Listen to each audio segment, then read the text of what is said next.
निधि, black body radiation modern physics की शुरुआत का सबसे महत्वपूर्ण कॉन्सेप्ट है, जिसने क्लासिकल फिजिक्स की सीमाओं को साफ-साफ दिखा दिया था।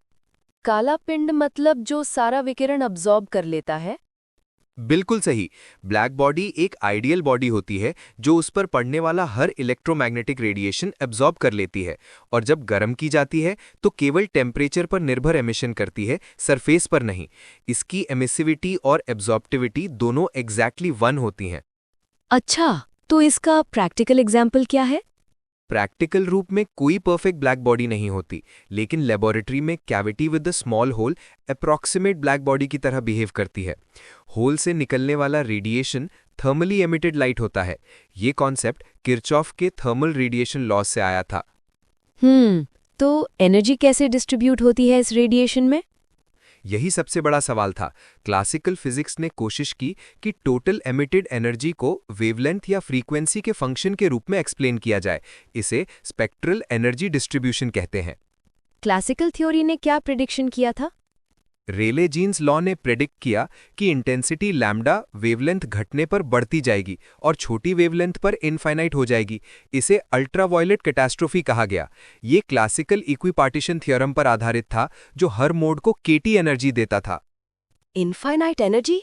ये तो फिजिकली इम्पॉसिबल है। एक्सपेरिमेंट्स में क्या देखा गया? एग्जैक्टली एक्सपेरिमेंटली देखा गया कि इंटेंसिटी एक्चुअली एक स्पेसिफिक वेवलेंथ पर पीक होकर घटती है, इनफाइनाइट नहीं होती।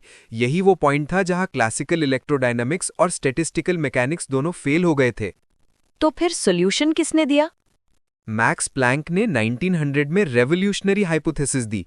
उन्होंने कहा कि एनर्जी कंटिन्यूअस नहीं बल्कि डिस्क्रीट पैकेट्स यानी क्वांटा में अब्जॉर्ब या इमिट होती है। ये एक मैथमेटिकल ट्रिक नहीं बल्कि फिजिकल रियलिटी थी। मतलब क्वांटाइजेशन कॉन्सेप्ट पहली बार यहीं आया? हाँ, प्लैंक ने कहा कि कैविटी वॉल्स के एटॉमिक ऑसिलेटर्स की एनर्जी E = NhV होगी, जहां N एक इंटीजर, H प्लैंक्स कांस्टेंट और V फ्रीक्वेंसी। यही था एनर्जी क्वांटाइजेशन का बर्थ पॉइंट। तो एनर्जी सिर्फ कुछ फिक्स्ड वैल्यूज ले सकती है, कंटिन्यूअस स्पेक्ट्रम क्यों दिखता है? Excellent question. माइक्रोस्कोपिक लेवल पर डिस्क्रीट ट्रांजिशंस होते हैं, लेकिन मैक्रोस्कोपिक लेवल पर एनर्जी लेवल्स इतने क्लोज होते हैं कि स्पेक्ट्रम कंटिन्यूस प्रतीत होता है। यही क्वांटम क्लासिकल कॉरेस्पॉन्डेंस का सुंदर पहलू है। अच्छा, तो प्लैंक्स लॉ का मैथमेटिकल फॉर्म कैसा है? प्लैंक्स लॉ स्पेक्ट्रल रेडियंस को I λ, T = 2hc² × 1/e hc λ के रूप में देता है। ये इक्वेशन न सिर्फ एक्सपेरिमेंटल कर्व फिट करती है, बल्कि रेले जीन्स लॉ और वीन्स अप्रॉक्सीमेशन को स्पेशल केसेस के रूप में इंक्लूड करती है। वाओ, ये इक्वेशन तो एलिगेंट है। और इसने अल्ट्रावायलेट कैटास्ट्रोफी को कैसे सॉल्व किया? क्योंकि हाई फ्रीक्वेंसीज यानी लो वेवलेंथ्स पर टर्म E hc/λ बहुत बड़ा हो जाता है, जिससे इंटेंसिटी एक्सपोनेंशियली डिक्रीज करती है, इनफाइनाइट नहीं होती। यही प्लैंक की जीनियस थी। तो रेले जीन्स लॉ गलत क्यों हुआ? क्योंकि उसने एनर्जी इक्विपार्टीशन थ्योरम अप्लाई कर दी, जो माइक्रोस्कोपिक डोमेन में वैलिड नहीं है। क्लासिकल मैकेनिक्स ने हर मोड को इक्वल एनर्जी दी, जबकि प्लैंक के मॉडल में हाई फ्रीक्वेंसी मोड्स को एक्साइट करने के लिए HV > KT की रिक्वायरमेंट के कारण वो इफेक्टिवली फ्रोजन आउट रहते हैं। अच्छा, तो एक्सपेरिमेंट से कंफर्म हुआ कि लो वेवलेंथ पे इंटेंसिटी कम होती है?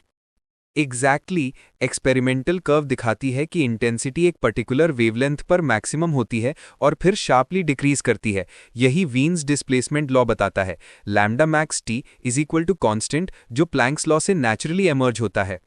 इसका मतलब टेम्परेचर बढ़ने पर पीक छोटी वेवलेंथ पे शिफ्ट होती है? बिल्कुल सही। इसीलिए आयरन रॉड जब गर्म होती है तो पहले लाल यानी लॉन्ग लैम्डा, फिर येलो और अंत में सफ़ेद यानी शॉर्ट लैम्डा दिखती है। वेवलेंथ घटती है क्योंकि टेम्परेचर बढ़ता है। ये स्टीफन बोल्ट्जमैन लॉ से भी रिलेट है।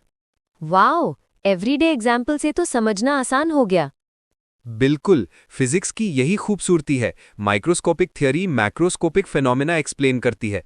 प्लैंक का कॉन्सेप्ट सिर्फ मैथमेटिकल ट्रिक नहीं था, उसने रियलिटी की नई परत खोली।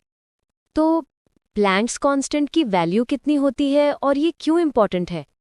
H is equal to 6.626 into 10⁻⁻34 joule second. ये ब्रह्मांड का फंडामेंटल कांस्टेंट है जो एक्शन की स्मॉलेस्ट पॉसिबल यूनिट को दर्शाता है। इसकी फाइनाइट वैल्यू ही बताती है कि क्वांटम इफेक्ट्स हमें माइक्रोस्कोपिक स्केल पर ही क्यों दिखते हैं। क्या ये कॉन्सेप्ट बाद के एक्सपेरिमेंट से कंफर्म हुआ? हाँ, आइंस्टाइन ने 1905 में फोटोइलेक्ट्रिक इफेक्ट में फोटॉन की energy E equals to hv concept से इलेक्ट्रॉन्स के एमिशन को एक्सप्लेन किया। ये प्लैंक के आइडिया का डायरेक्ट वैलिडेशन था। बाद में कॉम्पटन इफेक्ट ने photon momentum P is equal to h upon lambda को प्रूव किया। मतलब प्लैंक का मॉडल थ्योरेटिकल नहीं, एक्सपेरिमेंटली वेरीफाइड भी था। बिल्कुल, और यही ब्लैक बॉडी रेडिएशन की कहानी क्लासिकल से क्वांटम फिजिक्स की ओर पहला कदम थी। ये CSIR नेट गेट में हमेशा हाई वेटेज टॉपिक रहता है, खासकर स्पेक्ट्रल डिस्ट्रीब्यूशन कर्व्स और लॉज के कंपैरेटिव एनालिसिस में। तो समरी ये हुई कि क्लासिकल थ्योरी कंटिन्यूअस एनर्जी मानती थी, प्लैंक ने डिस्क्रीट पैकेट्स कॉन्सेप्ट दिया। Perfect summary. और इससे समझ आया कि माइक्रोस्कोपिक दुनिया में कंटिन्यूटी नहीं बल्कि डिस्क्रीटनेस ही वास्तविकता है। यही ब्लैक बॉडी रेडिएशन का असली महत्व है। ये वो ब्रिज था जिसने न्यूटोनियन वर्ल्ड से क्वांटम वर्ल्ड की जर्नी शुरू की। क्वांटम अप्रोच ने इमेजिनेशन ही बदल दी। अब नेचर स्टैटिस्टिकल और प्रोबेबिलिस्टिक दोनों तरह से समझाई जा सकती है। एग्जैक्टली इसीलिए कहते हैं black body radiation didn't just change physics equations, it change the way humans think about energy itself. ये साइंटिफिक थॉट में पैराडाइम शिफ्ट था।